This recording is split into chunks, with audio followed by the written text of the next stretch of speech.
All right. Welcome to Texas Nuclear Alliance December webinar. My name is Lauren Clay. I'm Vice President here at TNA, and we're thrilled to have our amazing panelists join us today on a very important topic, the path forward for cultivating homegrown nuclear talent in Texas.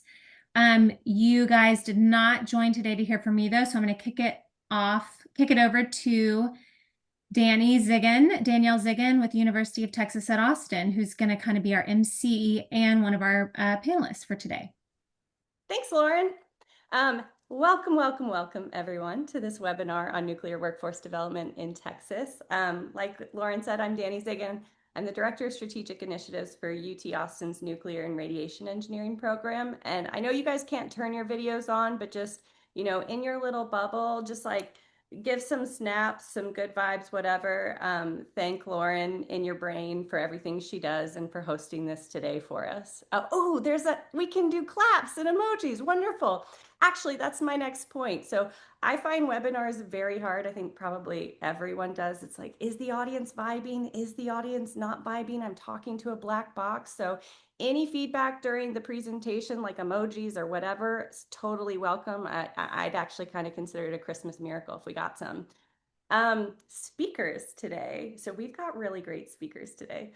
Lori Brady is going to be up front. She's the Senior Director of HR and Workforce Development Planning at NEI. She's amazing. Anything you need about anything national workforce development wise, she's your girl. Studies, what programs are being built, how do you find a partner outside of whatever, she's who you go to. Then we have Mary York. She's the Director of Workforce Development at the Texas Workforce Commission, which provides like oversight, coordination, technical assistance, and implementation of employment and training activities across Texas for all of workforce development. So she's very, very relevant to what we're going to try and achieve here in Texas for nuclear. And then last but not least, in Texas, he kind of doesn't even really need an introduction. We've got Jared Shaffer. He's the director of the newly formed Texas Advanced Nuclear Office, and he's, guiding our nuclear ship, so to speak. So here's how today is going to run. Each of us are going to talk for about 10 minutes, and then we'll leave some time at the end for live Q&A. Lori's going to start by providing just the national context. Then I'll build the bridge into boots on the ground stuff that's going on in the state and what we need from you to proceed. Mary will then take it from there and provide state resources through mature Texas workforce development processes. And then Jared will close us off with the strategic direction and North Star for going forward for nuclear in Texas. So Lori, I'll let you take it from here. Fantastic. Thank you, both Lauren and Dani, for having me today. I'm really excited when I have the opportunity to talk about this. So what I'm going to do today is provide you some information related to our national workforce strategy, very high level, and talk about what we have on the horizon from a nuclear perspective in terms of workforce. I'm going to allow those who are expert in Texas workforce talk about the specific issues related to Texas workforce. So I'm going to bring you a higher level perspective. So with that, let's go ahead and get started. So what I want to talk about today is number one, I want to bring your attention to some shifting demographics that we have in the US that impact workforce overall, therefore necessarily impact nuclear workforce, but it's things that we need to really keep in mind as we start our planning moving forward, because we do have some really dynamic shifts coming up. I also want to call your attention. One second. It Yeah. seems like, is there no sound? I'm seeing in the Q&A that there's no sound. Oh, Okay, so thumbs up means there's no sound. Oh, sound works for you. Okay, sorry. I'm sorry. okay. Keep going. All right. Okay, great. The other thing that I want to call your attention to is that at this point, we do anticipate subsequent license renewal for the majority of the fleet. So we need to keep an eye on our existing fleet in Texas as well as nationally. And of course, we're looking at advanced reactor fleet deployment as well. So we have a lot of things that I want to try to get through in just a few minutes. So here we go. Whoops. Okay, there we go. So the first thing I really want to call your attention to is that the workforce in the United States overall is changing. Now, this may vary from state to state, so you probably want to do your own analysis in Texas. Having said that, one of the things I want to call your attention to is that sometime in the 2030s, and they're projecting around the mid 2030s, for the first time in American history, older Americans defined as retired age or older will outnumber our children. And what that means is as the population skews to the right, we're going to have fewer children coming into the workforce because we're going to have fewer children available, which also aligns with our declining population growth rates. And more than that, once you consider that we're not going to have as many people in the workforce over time, we also have what we call labor force participation, which means those who actively care about participating in the economy, those numbers have been trending down over time. We recently had a small blip around the pandemic, but even with that, it wasn't a huge spike.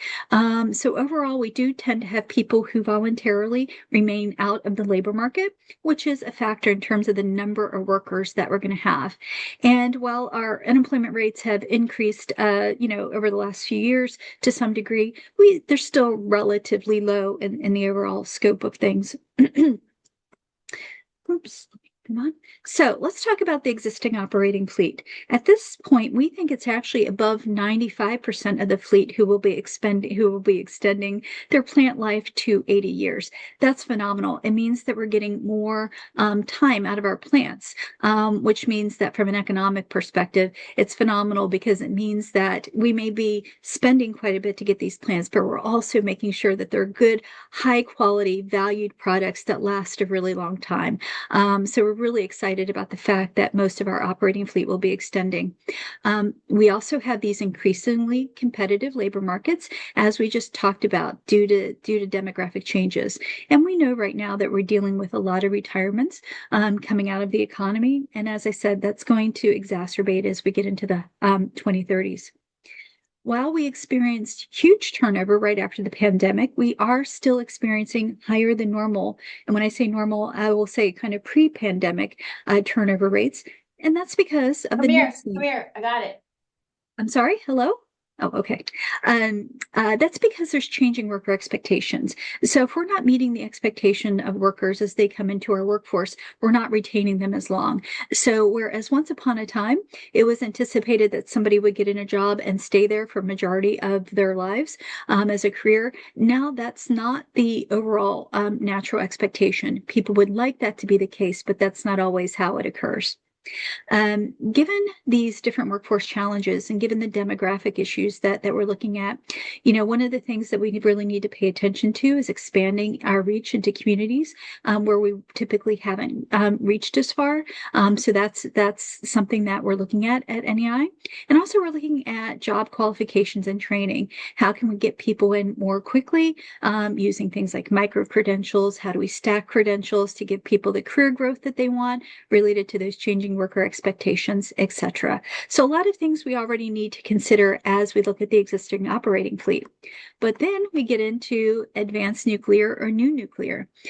The DOE has anticipated that we'll need about 376,000 new workers to manufacture, construct, and operate new reactors across the U.S. NEI is doing some work in that area as well to look at numbers. And on the screen, you can kind of see some planned projects, some things under construction and operating. But on this next slide, I will show you, this is on NEI's website. At any point in time, you can go look and see for yourself exactly where all the different projects are that we have going on in the United States and or that are proposed, under construction, planned, etc. And as you can see, we've got a lot of plans to generate new nuclear and build new nuclear reactors. It's a matter of whether or not we're going to bring that to fruition and to what degree. And really what this represents is there's a huge demand for energy that we're projecting, and so is the Department of Energy. And so if nuclear is going to capture its part of that, we need to be able to construct and operate these new facilities, these new reactors. So, with that, I want to talk about one of the approaches that we have under our national strategy, which is really understanding that while having all the national programs in place, and I'm sure Danny can talk to you some other time about all the different kinds of things that we're working on based on the plan. One of the key things that we understand is we're not going to be successful if we can't take these national programs and really bring them down to the local and state level. And the reason that's important is because if you look across the United States, we have different states and different regions that are in very different places in their nuclear journey. So, for example, Texas and Tennessee and Virginia and some other states are very pro-nuclear, have lots of great supporting workforce infrastructure, et cetera, in place. But there's other places, for example, Colorado as an example, where there's very, very limited nuclear at the moment, but they're very nuclear curious. So depending on where you are and what is going on regionally or statewide, we need to be able to adapt those things down appropriately. And one of the things that we first need to understand is that a place like Texas, a place like Tennessee, a place like Virginia, we need our own local regional demand analysis to know when these reactors are going to come online and where they're going to come online, because that takes us to understanding how we're going to build the appropriate ecosystem and infrastructure for that area or for that state. And to do that, we really believe in workforce development ecosystems. And there's a little chart on the screen that you can see all the different groups that we think should be involved. For example, when we were doing the Texas workshop a while ago, and I brought this up, one of the things I brought up is if you're going to plop a new reactor in the middle of nowhere, well, where's the housing going to come from, where the road's going to come from, etc. So you need your economic development people, you need your workforce board people, you need those who are key in infrastructure building, etc., to be part of those workforce conversations. So it's great for us to talk to each other about what we want to do, but if we're not bringing the critical stakeholders into the conversations, that's going to make it difficult when time comes to move forward to really realistically move some of these things forward at the pace that we'll need to move them forward. So again, these workforce ecosystems are about engaging the stakeholders and driving our policy priorities. One of the things that I've noticed as I've talked to people around the country is that everybody's saying different things to different legislators, etc. To Danny's credit in Texas and the credit of Texas, you all developed that white paper to really help try to form the direction of where nuclear should be going.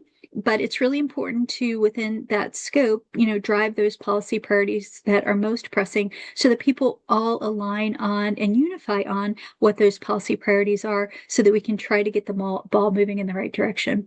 And of course, just making sure that we align interest. So with that, I think I have used about my 10 minutes of time. I believe that we're going to do questions at the end.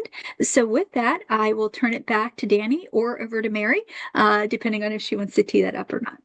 And thank you for the claps. I appreciate it. Aren't they great? It's the feedback. You need the feedback. Yes, I do need the feedback.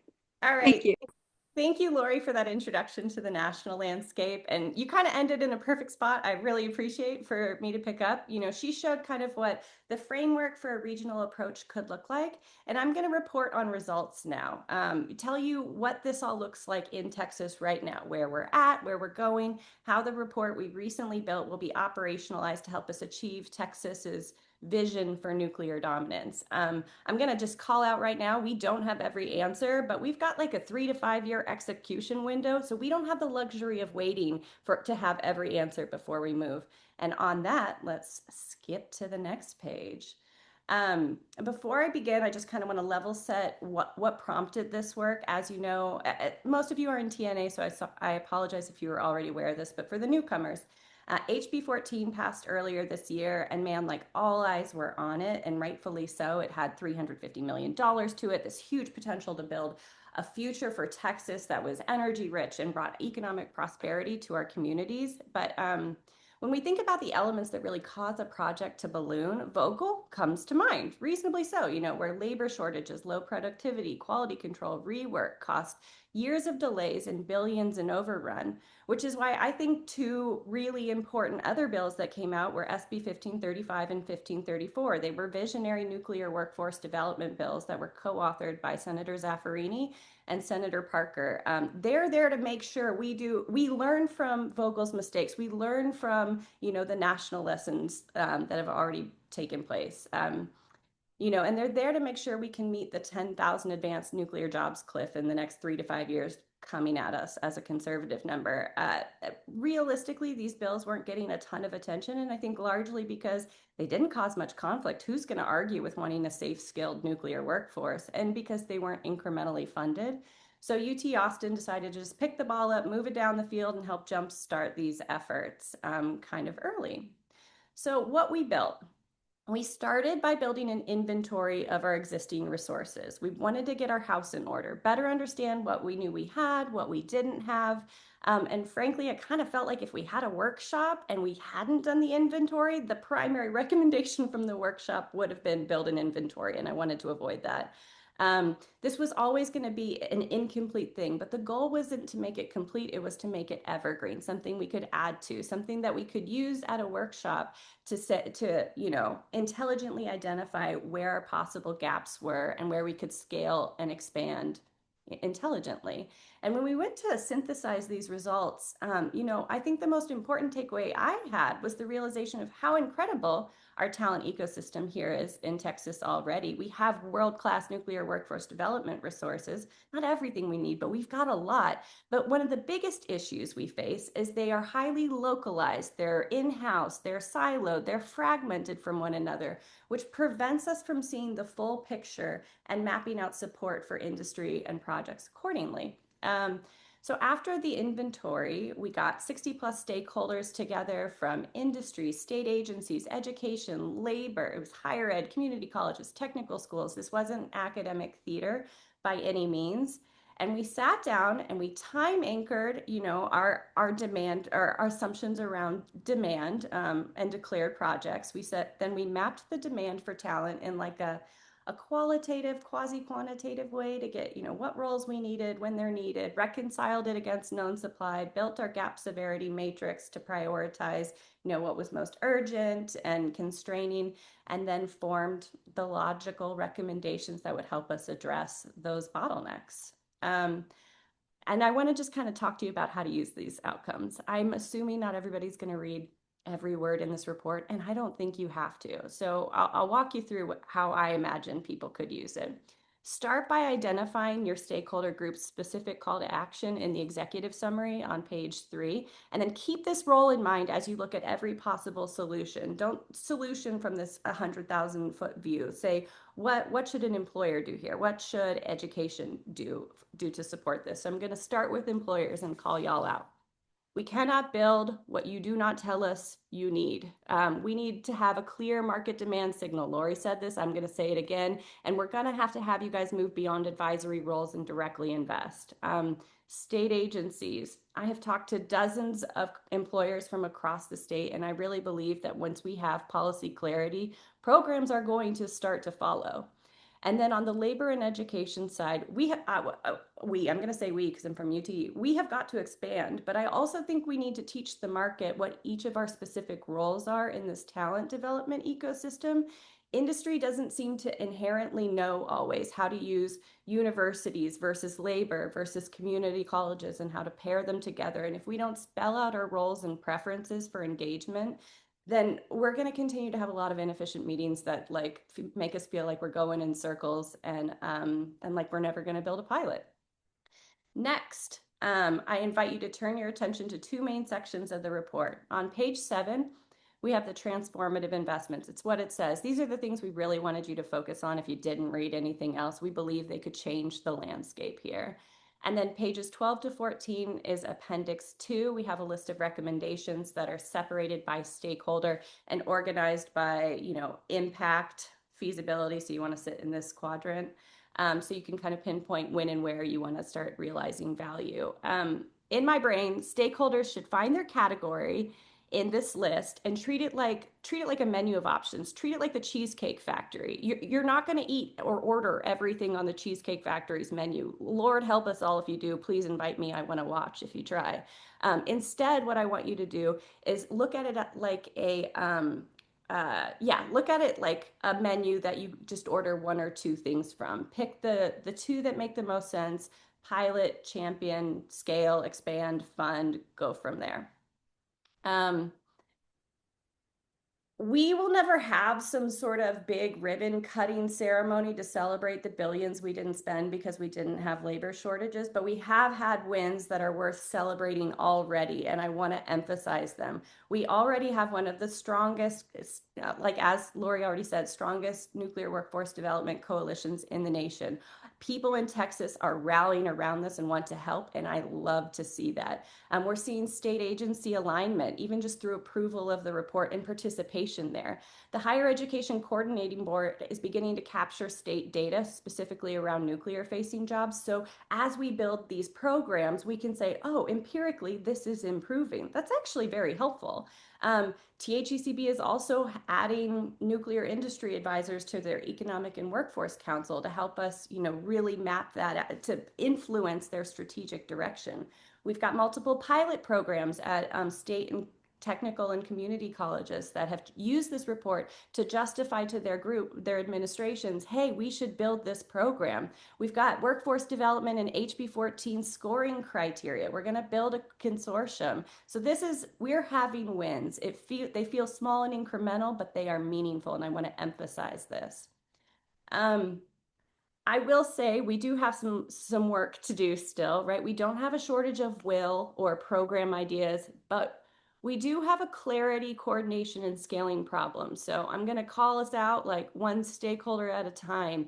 Industry, vague demands get vague supply. We need better data from you. Texas can't, won't, shouldn't fund a nebulous idea. If you can't name it, no one will fund it. I welcome you guys, especially on the projects. Send me quantitative demand planning for it. I'm happy at UT. I'm happy to sign an NDA and anonymize your information, and this will help us build a better picture that will support you. Education, name your lane and your limits. We know you cannot scale what you cannot staff. Tell us your instructor gaps. Tell us your facility limits. What can you train and what would it take to double it, right? Everyone, we want to help build together, right? So we're going to build a nuclear workforce consortium with a steering committee associated with it. We're going to help build this front door system so we can help you find partners. And hopefully this also helps the ecosystem. Before I close, I want to just challenge you guys, because if you know me, I have a bent for action, and I don't like to leave any situation without like a possible deliverable on the table. So here's your homework. I'm from a university. Here's your homework. Send me one email today. If your industry, tell me one specific role with timing and volume that's keeping you up at night. If your education, if we told you you needed to double, or labor, if we told you needed to double, could you do it? And if not, tell me why or what's constraining you. Maybe highlight geographic limitations. And everyone, if you have an idea for what you want from the Nuclear Workforce Consortium, send it to me. On that note, I'm going to pass this off now to Mary York, the Director of Workforce Development at the Texas Workforce Commission, and she's going to talk about their role in developing this ecosystem, legislative landscape, and funding. Thank you so much, Danny. And let me just say, you and Lori are a tough act to follow. If you want somebody who's vibing, I'm not sure you could get many more vibes than Danny offers. I think she might be powered by nuclear energy. So with that, we'll dive in. So let me just start off by saying Texas has a challenge ahead of us. I think that Lori and Danny set that up beautifully. We have a lot of demand in Texas. We are growing. The state's economy is booming. We're continue to be the envy of the nation in terms of economic development, but also in terms of our power needs. we really have to think thoughtfully about how we're going to address that. And as the legislature was looking at ways to address that, they passed SB 1535 that Danny already described to the audience. So it directs TWC, the Texas Workforce Commission, to establish and administer the Advanced Nuclear Energy Workforce Development Program, but in coordination with some other partners, right?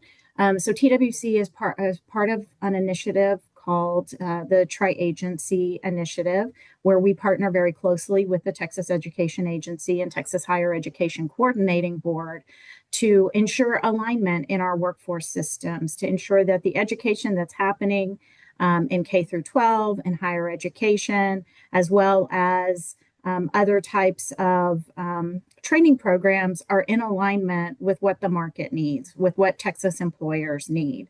But again, going back to Danny's comments earlier, that's when it becomes even more critical that we have stakeholder engagement, that we know what employers need. We're very fortunate at TWC to have a fantastic group of labor market economists, but their work is only as good as the data that can come to them, the data that's collected through surveys. And in some instances, a survey, one of our regular survey methods may not necessarily capture some of this anticipated growth, especially as we are seeing policy changes at the federal level that may help incentivize and drive, growth in the nuclear industry. So again, kudos to the legislature for pushing this agenda and helping us think thoughtfully. Also, the SB 1535 will have us working with PUC to ensure that we are in alignment with the Public Utilities Commission as well. So under the bill, TWC first we have to adopt rules. If any of you are familiar with state government, frequently there is rulemaking involved. And so before we do anything, we are working on the rulemaking for this bill to ensure that the public has some input on how it is implemented. And we anticipate that rulemaking is going to be published early this spring. So if you are interested in providing comment, we welcome comment from the public. The proposed rules will be posted in the Texas Register, and we will be gathering those comments and incorporating them appropriately into the final rule as we then implement the bill. So once we move into implementation, TWC is going to be tasked with creating a strategic plan. And that strategic plan includes a variety of components. A lot of that is related to the actual development of, how do we establish curriculum? How do we ensure that there is going to be a pipeline and a structure for training in the future? Are there strategic partnerships that need to be proposed? And then obviously also just the programming and outreach efforts that need to create awareness about nuclear science and career opportunities. Because, there are a lot of folks who don't even know that this is an opportunity or a growing opportunity in Texas. So that'll be a piece of it as well. And then, additionally, as part of those customized curriculum requirements, we're going to be focusing on high wage job pathways. And I think that's something that also gets tied into that awareness piece, is helping folks understand that there are many different opportunities. Not all of them require the same level of education, but you can have a great career maybe without necessarily having a four-year degree or focusing on, as Lori alluded to earlier, kind of building those micro credentials over time, or working with programs like apprenticeship where you can earn while you learn. Because while Texas, Lori was talking about the labor force participation rate, and Texas's labor force participation rate generally trends, well, always trends above that of the U.S. Again, there's a lot of demand for workers in the state of Texas across many industries. And when we talk about the different types of occupations that are needed for this industry to really flourish, we've got a lot of even just construction occupations that take place on the front end in order to get this off the ground. Well, guess what? There are a lot of other industries that also need those construction workers. So how do we ensure that there is sufficient supply to meet the demand of a bustling state economy? So one other thing I wanted to touch on here, it relates to SB 1535, but isn't necessarily directly tied to SB 1535. So in June, our commission, our 3-member commission, approved about $1.5 million in Workforce Innovation and Opportunity Act funding to implement a statewide training pilot program. And nuclear is one of the industries that qualifies for this program. And again, this will be something that we're rolling out in the spring. We did not want to necessarily wait for rulemaking in order to roll this out. This is going to hopefully help us also identify some best practices, maybe already help supplement and fund some curriculum development at the local level, so we can, get the wheels turning, get things going.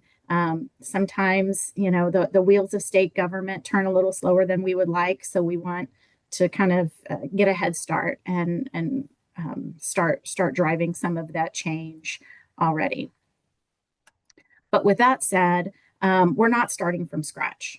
Not everything is dependent upon implementation of SB 1535. And TWC specifically, but often in cooperation with some of our partners, we already have some existing grant opportunities that can really be leveraged to assist in helping to build the workforce or upskill, in some cases, upskill existing workers in order for them to be successful or to transition to other roles. So, some of you may be familiar with our Skills Development Fund. It is the state's premier incumbent worker or upskilling program. It can be used for new employees, but in this case, we work with community colleges, technical colleges, local workforce development boards, and the Texas Engineering Experiment Station in order to develop training and develop customized training for businesses who want to train their workers. We've also got programs like Skills for Small Business that are really easy to access, where it's not customized training, but you can access that training directly through individual community colleges course catalog. And then we have programs like our Self-Sufficiency Fund, where we're helping upskill individuals who may not necessarily be an active participant in this robust Texas economy, right? That they either are on public assistance or at risk of being on public assistance, and we want to help them get the credentials they need in order to be successful. We also have programs like the High Demand Job Training and Texas Industry Partnership, where we partner with the boards to leverage local funds through our economic development corporations or local foundations. And those can be used to help build capacity in some ways. I mentioned apprenticeship earlier. There are a lot of opportunities through our Apprenticeship Texas program. And one of the things that I think is most important, it's not just about grant dollars associated with our apprenticeship program. It is also about the idea that we have a team of folks who can help employers develop apprenticeships. They can walk you through the federal registered apprenticeship process. It can feel overwhelming. Many things having to do with government can feel overwhelming. But we have a team of folks here that can help you really navigate that process and understand what the requirements are in either building a brand new apprenticeship program or maybe plugging into something that may already exist out in the system. We have other programs, and I don't want to just keep going through the laundry list here. I think there's a QR code on the screen so you can access some of those. But our Lone Star Workforce of the Future Fund, it's a relatively new grant program. But either nonprofits or community colleges can help train individuals who are unemployed or underemployed in receiving the education or training they need in order to access middle skills occupations. And that's a great one because it also can provide wraparound services in the instance that maybe that's needed in addition to training.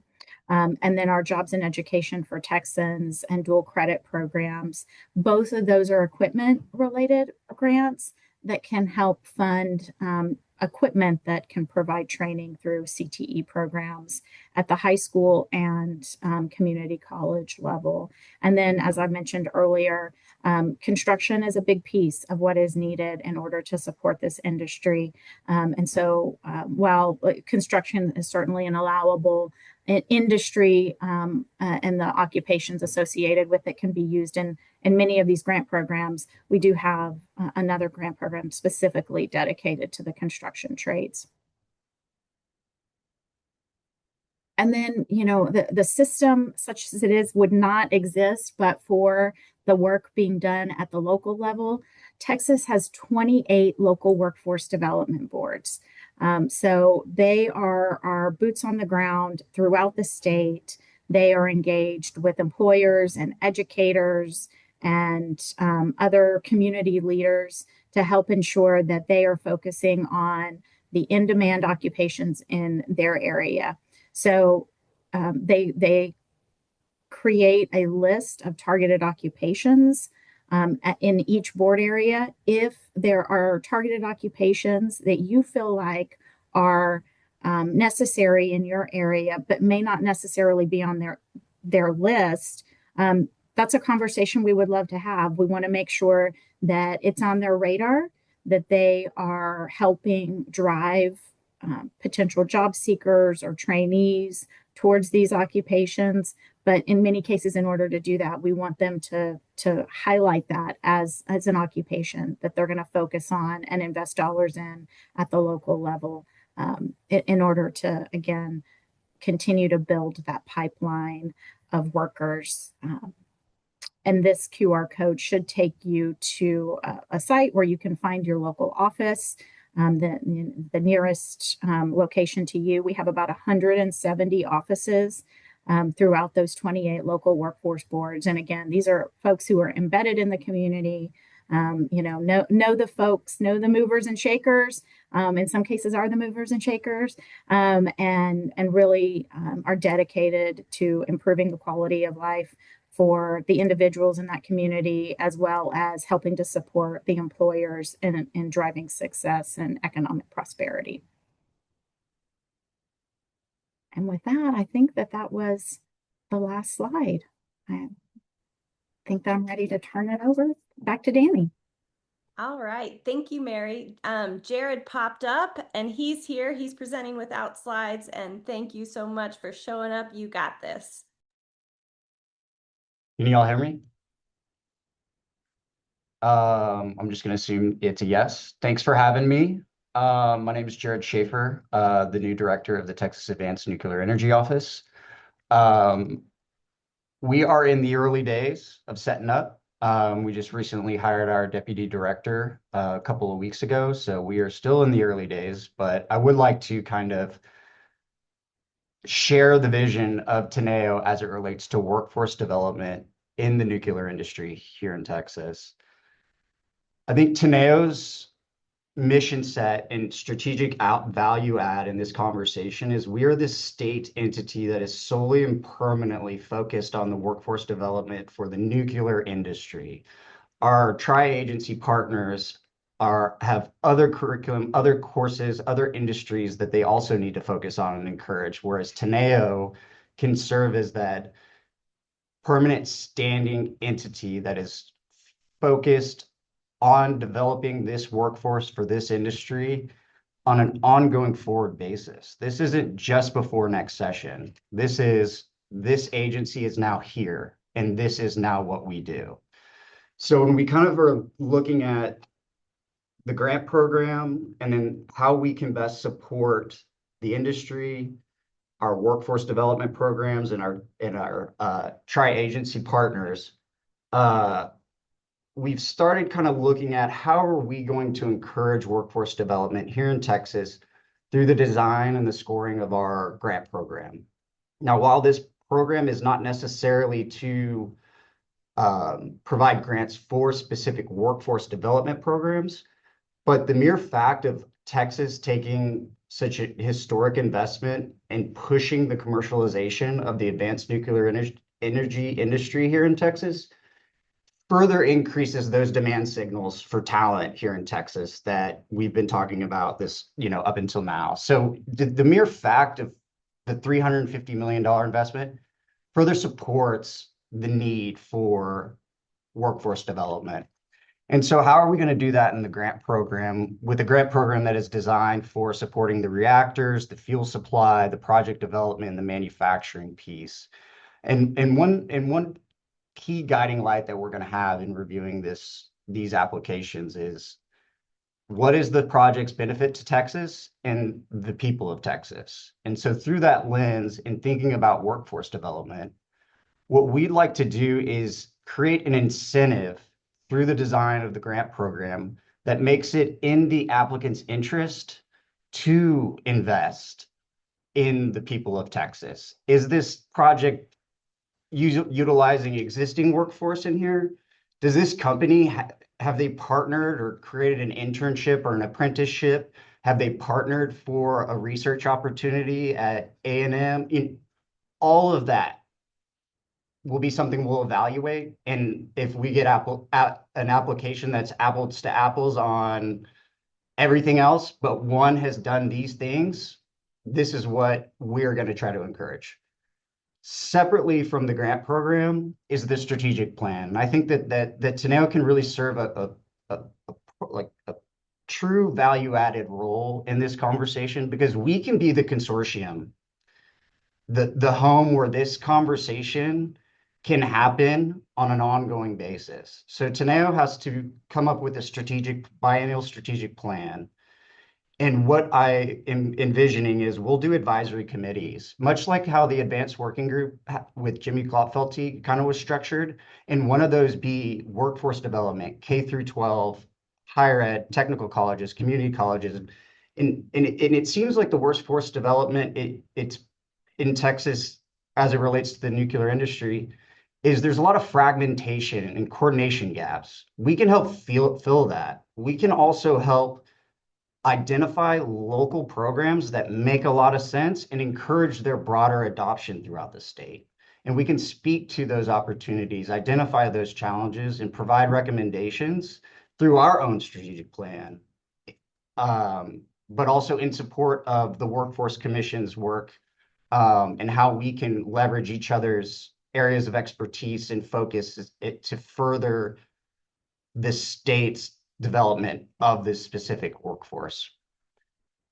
I think too, it'll be great as well to we've got great models. What A&M's doing with the recent program is how can we do that everywhere else? Maybe we need to adapt it to the local environment in which it's in, but how do we have those conversations and how do we move past just having conversations? Like, how do we broaden the good stuff that we already have across the entire state? And kind of in that vein, hopefully by the end of the week, we're going to put out a request for information. And one of those questions will be, what should Teneo look for in the scope and areas of focus in its strategic plan? And then there'll be an opportunity to allow us to know that if you'd be interested in participating in an advisory committee. I know the word consortium is kind of going around here.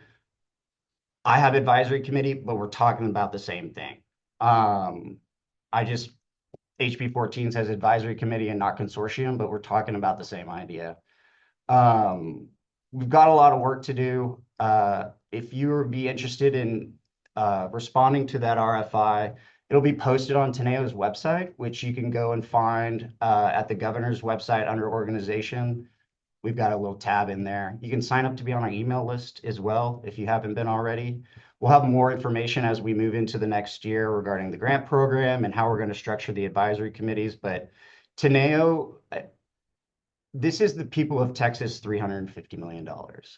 How do we give the people of Texas the biggest ROI on this investment in support of the commercialization of this industry, but really on behalf of the people and for the benefit of the people? And that's why the workforce development piece is critical in a primary focus of what we're going to do and what we're going to be about as we move forward into the future. We can continue the conversation. As the conversation matures, we can be your partner and right there with you rather than having to wait until the next legislative session or hope to get an interim charge, or we'll just carry the momentum forward and mature along with the conversation. I think that that's going to be one of our values that we can provide to the workforce development conversation here in Texas. So with that, sorry, I don't have any slides. Next time I will. Again, it's just three of us right now, so we're making it work, but no slides yet. Thank you so much, Jared. And I don't know about the attendees, but I loved the message about workforce development being the centerpiece. I invite all of the speakers to turn their videos on because we're going to go into workforce, not workforce. Sorry, I'm in a word rut, I guess. We're going to go into Q&A, but right before I do Q&A, I was scrolling through the participants and I saw a lot of folks who helped us with the workshop and with the report, and I just wanted to do some call outs. Mark DeHart, John Buchanan, William McCandless, Sophia Mendoza, Pavel Svetkov, Valerie Segovia, Derek Haas, Brian Christian, Rick Jacoby, Fee Friend, and more. You guys, all of your effort is appreciated on this. So with that, we're going to start with Q&A. I think the first one goes to Lori from Julie. Have part-time and or remote jobs been considered to tap into adult workers who may be primary parents and caregivers and want to work but cannot commit to a full-time schedule? Yeah, that's a great question. We definitely know that there's changing worker expectations in terms of what they want. And that includes things like caregiving. For example, when we met with NAYGN to do a retention workshop and say, hey, what is it going to take to retain you? Some of the things that we heard about was, if you want me, for example, to come on site, then I need daycare or daycare subsidies or something that can help with that. There's discussion around it. In this particular case, there's no nationwide approach that we can take to that because that's an individual approach that each employer needs to decide. But I think as we continue and we look at workforce issues, we should continue to consider remote. For example, I know at our current operating fleet that especially I believe STP has a very active remote culture. Part-time, I'm not as sure about, but I do know that they have a very active remote program. So employers are looking at this. We've sent the message, and hopefully Texas will do its best to accommodate those types of jobs to the best of its ability from its employers. But I certainly can't make an overall assessment on behalf of them. I hope that I answered your question. So sorry if I didn't. Great. Thank you. Next two are for Mary. So the first one is, will funds be made available to existing workforce for nuclear related accreditations? And then the second one is there any potential interest in the TWC applying for a WIOA waiver around dislocated worker eligibility to support outage season? Sure. So I failed to mention this in my earlier comments, but the SB 1535 was not funded. So there is not necessarily additional funding that we have available As I mentioned, we are leveraging some WIOA, Workforce Innovation and Opportunity Act funding for kind of a pilot program that may cover other industries as well. And yes, existing programs would be eligible for that program. So please stay tuned for that. And again, there are existing grant dollars available. So, if there is an employer working in the nuclear industry, we would love to work with you to create customized training for your workforce and or to create a combination of customized training and existing training. There are some community colleges that are already providing some levels of training in Texas, and we certainly want to build on that and leverage what already exists and expand it. And then the second question related to WIOA waivers. So this is something that the new administration has put a focus on, is how can states be more nimble and really how can WIOA be more nimble to address the needs of local employers. So states have been provided with the opportunity to apply for certain waivers. There are certain regulations that cannot be waived, but we have a state level working group. We are involving our local workforce development boards to identify the waivers that Texas will be seeking. And I love that you just gave us another idea for a new waiver that we hadn't considered in the past. Lauren, would you mind? I heard there was someone who had their hand raised. Could you have them ask their question? Yeah, Mark DeHart, I'm gonna let you ask a question live. You have to unmute yourself. There you go.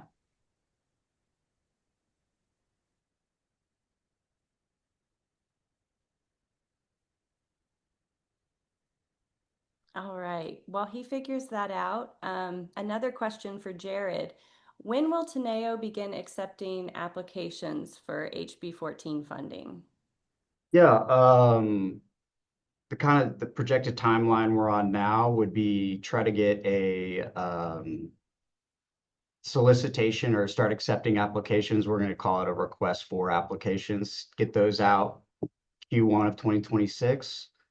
And then with the goal of starting to begin naming awards September timeframe. Mark, are you able to chat now? Oh, he's having audio issues. Okay.